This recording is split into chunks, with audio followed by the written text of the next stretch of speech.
அஸ்ஸலாமு அலைக்கும் வரஹ்மத்துல்லாஹி தஆலா வபரகாத்துஹு. மக்களால மறக்கப்பட்ட ஒரு மனிதரை பத்தி தான் இன்னைக்கு நம்ம பார்க்க போறோம். அவங்க தான் மாபெரும் மேதை அபுல் கலாம் ஆசாத் அவர்கள். சுதந்திர போராட்டம் அப்படின்னாலே வெறும் காந்தி, நேரு இந்த பேர்லாம் கேட்ட நமக்கு அபுல் கலாம் ஆசாத் அப்படிங்கிற பேரு இன்னும் புதுசா தான் இருக்கும். இவங்களை பத்தி சொல்லணும்னு சொன்னா அவங்க 12வது வயசுலயே சிறுவர் பத்திரிகையை எழுத ஆரம்பிச்சுட்டாங்க. 1912ல பிரிட்டிஷ் அரசுக்கு எதிராக இந்திய மக்களுக்கு இந்திய நாட்டு சுதந்திரம் பெற வேண்டும் அப்படிங்கிற ஒரு வெறியை ஏற்படுத்தணுங்கிற காரணத்துக்காக அல் ஹிலால் அப்படிங்கிற பத்திரிகையை எழுத ஆரம்பிக்கிறாங்க. இந்த பத்திரிகையினால எத்தனையோ மக்கள் போராட்டத்துல இறங்குறாங்க. இந்த காரணத்துக்காக பிரிட்டிஷ் அரசு அவங்களோட அந்த நியூஸ் பேப்பரை தடை செய்யறாங்க.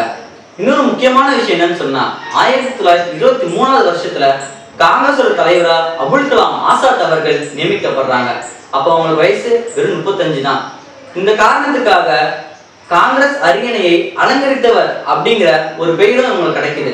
நம்ம எல்லாராலும் ரொம்ப அன்போடு அழைக்கப்படுகின்ற தேச தந்தை அப்படின்னு சொல்லப்படுகின்ற மகாத்மா காந்தி அவங்க அபுல் கலாம் ஆசாத்தை பத்தி சொல்றாங்க. அரிஸ்டாட்டில், பிளாட்டோ, பித்தாகரஸ் இவங்க 3 பேரோட திறமையும் ஒன்னாக சேர்த்தவங்க தான் அபுல் கலாம் ஆசாத் அப்படின்னு சொல்றாங்க. சுதந்திர இந்தியாவில முதல் கல்வி அமைச்சரும் அபுல் கலாம் ஆசாத் அவங்க தான். கல்வி பொறுப்பு கையில் எடுத்த உடனே இந்தியாவில எத்தனையோ கல்வி புரட்சிகளை ஏற்படுத்துறாங்க.